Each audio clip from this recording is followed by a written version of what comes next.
আগে চেক করো, তারপরে বিশ্বাস করবা, ঠিক কিনা? তাহলে এখন থেকে একটা কিছু শুনলে বিশ্বাস করবেন। একজন এসে বলল, ভাইজান আপনার মেয়েরে দেখলাম আরেক ছেলের সাথে বাজারে ঘোরাফেরা করে, ওই রমনার বটমূলে দেখলাম আপনার মেয়ে আরেক ছেলেরে নিয়ে ফষ্টি নষ্টি করে, লোকের কথা বিশ্বাস করে বাসায় যে মেয়ের চুলের মধ্যে ধরে মাইর, আইজো মায়ের কাইলো মাইর। এরকম হইতে পারে না? হয়তো ওই লোক আপনার মেয়ের মতো দেখতে আরেক মেয়েকে দেখছেন। এরকম হয় কিনা সমাজে? একজন এসে বললো, ভাই আপনি এখানে ভাবিরে তো দেখলাম ওই জায়গায় আরেক লোকের সাথে ঘোরাফেরা করতেছে, খবর রাখেন না বাসা? আপনি রেগে মেগে, ঘটনা কি? আমার খেয়ে আমার পরে আরেকজনের সাথে, যে এই বাড়িতে যে মাইর, কোনো কথা নেই। দেখবেন যে ছোট্ট মারামারি থেকে এই ঘটনা অনেক সময় বিচ্ছেদ বা ডিভোর্স পর্যন্ত গড়ায়, ঠিক কিনা? ওই যে শোনা কথায় কান দিছে, ফাতাবাইয়ুন, আপনি চেক করেন নাই। হয়তো আপনার স্ত্রীর মতো দেখতে বা আপনার স্ত্রী যে জামা পরে, যে পোশাক পরে, এরকম পোশাক পরে আরেক নারীকে দেখছে, আপনার বউ না এটা। আপনার মেয়ের ব্যাপারে যে তথ্য দিয়েছে এটা সঠিক নয়, সে আপনার মেয়ের মতো আরেকটা মেয়েকে দেখেছে, এসে আপনার কাছে বলে দিছে, আপনিও বিশ্বাস করছেন। ভেজাল আছে না নাই? এই ভেজালগুলোকে থামানোর জন্য কোরআনে এই বিধানগুলো নাজিল করেছে কে? তাহলে ফরিদপুরের ভাইয়েরা, সমাজটাকে সুন্দর রাখার তথ্য একটা শুনলেই বিশ্বাস করবেন না। সিলে কান নিয়ে গেছে, শুনলেই সিলের পিছনে দৌড়, নাকি? কি করবেন? আগে কানে হাত দিয়ে একটু দেখবো কান দুইটা আছে না নাই, তারপরে চিলের পেছনে দৌড়ান। তাহলে এখন থেকে আমরা তথ্য একটা শুনলে বিশ্বাস করব। তাহলে কি করবেন? বলতে হবে কি করবেন? যাচাই বাছাই, জাস্টিফিকেশন অফ দ্য নিউজ। কোন নিউজ জাস্টিফিকেশন ছাড়া আমরা প্রচার করব, বিশ্বাস করব, শেয়ার করব না। আল্লাহ বললেন, ইয়া আইয়ুহাল্লাযীনা আমানু লা ইয়াসখার কওমুম মিন কওম। ওহে আমার ঈমানদার বান্দারা, শোনো শোনো, খবরদার কখনো কোনো মুমিন বান্দারে ঠাট্টা করো না, অবজ্ঞা করো না, ঠাট্টা করো না। তার মনে কষ্ট হয় এমন কোন কথা তারে বলো না। Never stop of anybody. কাউকে নিয়ে ঠাট্টা করবেন না, তার দেহ নিয়ে, তার আকৃতি নিয়ে, তার বংশ নিয়ে। এক লোকের বাবা ছিল চোর, কিন্তু তার ছেলে অনেক ভালো। আপনি কি তারা বলতে পারবেন তুই চোরের ঘরের চোর? বলতে পারবেন? চুরি করছে বাবা, ওর কি দোষ? কথা বলেন। এগুলো কবিরা গুনাহ। আওয়াজ করে বলেন তো কি গুনাহ? কবিরা গুনাহ। কারো আকৃতি নিয়ে, আমার ফরিদপুরের কলিজার টুকরা যুবক ভাইরা, কারো আকৃতি নিয়ে কখনো অবজ্ঞা করবে না, তুচ্ছ জ্ঞান করবে না। এটা কবিরা গুনাহ, এটা আল্লাহ খুব অপছন্দ করেন। এর কারণ আকৃতিটা আমাদের হাতে নাই। আমাদের কারো নাক লম্বা, কারো খাটো, আমরা কেউ কালো, কেউ সাদা, আমরা কেউ স্মার্ট, কেউ অন্যরকম। তো এই যে আমাদের এক এক ধরনের আকৃতি, এটা কি আমি বানাইছি? আপনি বানাইছেন? দিছে কে? এই জন্য কারো দেহের গঠন নিয়ে যদি আপনি অবজ্ঞা করেন, এটা প্রক্ষান্তরে আপনি স্রষ্টাকে নিয়ে অবজ্ঞা করবেন। কারো দেহের আকৃতি নিয়ে যদি আপনি তুচ্ছ করেন, তাকে তুচ্ছ করেননি, আমার রবকে আপনি তুচ্ছ করেছেন। চিল্লায় বলেন ঠিক কি না? খবরদার, তুই কালু, তুই লম্বু, তুই মোটু, তুই কানা, তুই রোহিঙ্গা, আছে না নাই? ইদানিং ইদানিং এটা খুব চলে। এই রোহিঙ্গা নামটা আছে না? ফরিদপুরে এগুলো ঢুকে নাই না? আমাদের ওইদিকে দেখি কি অবস্থা, কারোর সাথে কেউ লাগলে তুই রোহিঙ্গা। কি আশ্চর্য, এই গালি কবে আসলো? হ্যাঁ, অনেক ধরনের গালি। ঢাকায় আরেকটা চলে, ফইন্নির ভূত। কি বলে? এই এগুলো আগে শুনি নাই আমরা, রিসেন্ট এগুলো বলা শুরু করছে, ফইন্নির ভূত, রোহিঙ্গা। না, এগুলো বলে আপনি কাউকে অবজ্ঞা করতে পারবেন? পারবেন না। খবরদার, এটা কবিরা গুনাহ, এটা ছোট গুনাহ মনে করবেন না। কারণ আকৃতি নিয়ে তুচ্ছ করা যায় না, কারণ আকৃতি দান করেছে কে? ওয়াল্লাযী ইউসাউইরুকুম ফিল আরহামি কাইফা ইয়াশা, লা ইলাহা ইল্লা হুয়াল আজিজুল হাকীম। তিনি এমন সত্তা যিনি তোমাদের চেহারার অবয়ব দিয়েছেন, তোমাদের আকৃতি দান করেছেন তখন যখন তোমরা মায়ের পেটের ভেতরে ছোট্ট জোকের মতো ছিলা। মায়ের পেটের ভেতরে আমরা যখন সবাই এত ছোট্ট, তখনই আমাদের চেহারার আকৃতি দিয়েছে কে? কে সুন্দর হব, কে ছেলে হব, কে মেয়ে হব, কে মোটা হব, কে চিকন হব, আমার ইচ্ছা হয়েছে? আওয়াজ করে বলতে হবে, কার ইচ্ছায়? প্রত্যেককে যদি আল্লাহ প্রত্যেকের নিজের চেহারা ডিজাইন করতে দিতেন, আল্লাহ যদি বলতেন তোমার চেহারাটা কেমন হবে তুমি ডিজাইন করো, তাহলে আপনি আপনারা কেমন বানাতেন? হ্যাঁ বলেন, ফরিদপুরের ভাইরা বলেন, সুন্দর করে বানাতেন তাই না? সবচাইতে স্মার্ট, সবচেয়ে সুন্দর করে আমি আমার চেহারাটা বানাতাম যদি আমাকে ডিজাইন করার সুযোগ দেওয়া হতো। কিন্তু এই সুযোগ তো আল্লাহ দেন নাই। ডিজাইন স্বয়ং করে দিয়েছেন কে? কোন নারীকে যদি আল্লাহ বলতে এই নারীরা তোমাদের চেহারা কার কেমন লাগবে তোমরা বানাও, প্রত্যেক নারী কি করতো? বিশ্ব সুন্দরী করে নিজেকে বানাতো। খুদ ধরার মতো কোনো জায়গা সে নিজের জন্য রাখতো না, ঠিক কিনা? কিন্তু এটা আল্লাহ দেন নাই। এই আকৃতিটা আমাদেরকে সরাসরি দান করেছেন কে?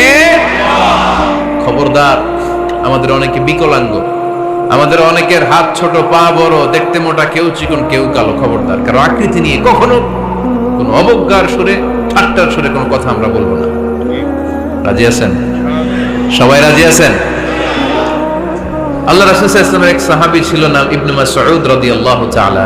ওনার পায়ের নলা ছিল খুব চিকন, অস্বাভাবিক চিকন, স্বাভাবিক না। তো উনিও এটা ঢেকে রাখতেন, দেখাতেন না কাউকে। একদিন উনি খেজুর পাড়ার জন্য খেজুর গাছে উঠলেন। খেজুর গাছে ওঠার পরে নিচ থেকে সাহাবারা পায়ের চিকন নলা দেখে ফেলছে। দেখে সবাই হাসি, সবাই হেসে কুটি কুটি। বিশ্বনবী বললেন, হেসো না, খবরদার, আমার ইবনে মাসুদের পায়ের চিকন নলা দেখে হেসো না। আমার ইবনে মাসুদের এই পায়ের চিকন নলা যদি মিজানের পাল্লায় উঠিয়ে দেয়া হয়, কিয়ামতের দিন উহুদ পাহাড়ের চেয়েও ভারী হয়ে যাবে। খবরদার, আমার ইবনে মাসুদকে আমার আল্লাহ অনেক পছন্দ করে, তার পা চিকন দেখে তাকে তুচ্ছ করো না। আল্লাহর হাবিব সাল্লাল্লাহু আলাইহি ওয়াসাল্লামের 11 জন স্ত্রীর মধ্য থেকে একজন স্ত্রী ছিলেন একজন স্থূল আকৃতির, অবেসিটি ছিল, একটু মোটা। ওনার নাম ছিল সাফিয়া রাদিয়াল্লাহু তাআলা আনহা। আম্মা জান আয়েশার সাথে একবার সাফিয়ার ঝগড়া। নবীদের বউদের মাঝে মাঝে মাঝে ঝগড়া হতো, তবে সেটা হতো মধুর ঝগড়া। সুবহানাল্লাহ পড়েন। আম্মা জান আয়েশা রাদিয়াল্লাহু তাআলা আনহার বাসায় একদিন বিশ্বনবী বসা ছিলেন। আরেকজন স্ত্রী, বিশ্বনবীর আরেকজন স্ত্রী রান্না করে কিছু খাবার আম্মা জান আয়েশার ঘরে পাঠিয়েছেন। এক দাসী দিয়ে বলল, যাও এটা আয়েশার ঘরে দিয়ে আসো, কারণ নবী আয়েশার ঘরে। আম্মা জান আয়েশা রাদিয়াল্লাহু তাআলা আনহা বললেন, এগুলো কি? ওই দাসী বলে, তরকারি। কে দিছে? অমুক স্ত্রী। কেন দিয়েছে? আমি কি রান্না করতে পারি না? তোমরা রান্না তোমরা খাও। এই কথা বলে পাতিল সহ উড়ায় মারছে চেহারার মধ্যে।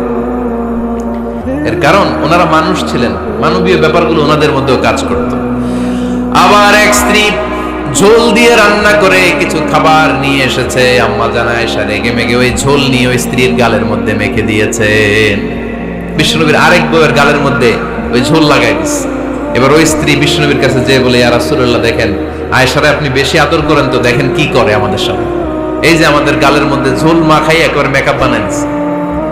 বিষ্ণু সাল্লাল্লাহু আলাইহি ওয়াসাল্লাম বললেন, তাই আয়েশাকে ডাকো। আম্মা জান আয়েশা রাদিয়াল্লাহু তাআলা আনহা আসলেন। আল্লাহ রাসূল সাল্লাল্লাহু আলাইহি ওয়াসাল্লাম বললেন, তুমি কি আমার এই স্ত্রীর সাথে এমন আচরণ করেছো? আম্মা জান আয়েশা বললেন, করেছি। কেন? আম্মা জান আয়েশা বললেন, তখন মেজাজটা গরম ছিল, এখন বুঝতে পারতেছি আসলে এই কাজটা করা ঠিক হয় নাই। এবার বিশ্বনবী বিচার করবেন। বিশ্বনবী বললেন, আল কিসাস, যেমন করা হয়েছে বিচার হবে তেমন। তোমার গালে যেমনি ঝোল লাগাই দিয়েছে, তুমি একটু ঝোল নিয়ে আয়েশার গালে লাগাই দাও। সুবহানাল্লাহ পড়বেন না? ওই স্ত্রীও কিছু ঝোল নিয়ে আম্মা জান আয়েশার গালে লাগাই দিল। এখন দুজনে হাসতেছে, বিশ্বনবীও হাসলেন, আরশের উপর থেকে খুশি হয়ে গেলেন। কে? তো স্ত্রীদের মধ্যে মাঝে মাঝে এটা ঘটতো। সাফিয়া রাদিয়াল্লাহু তাআলা আনহা ছিলেন একটু মোটা।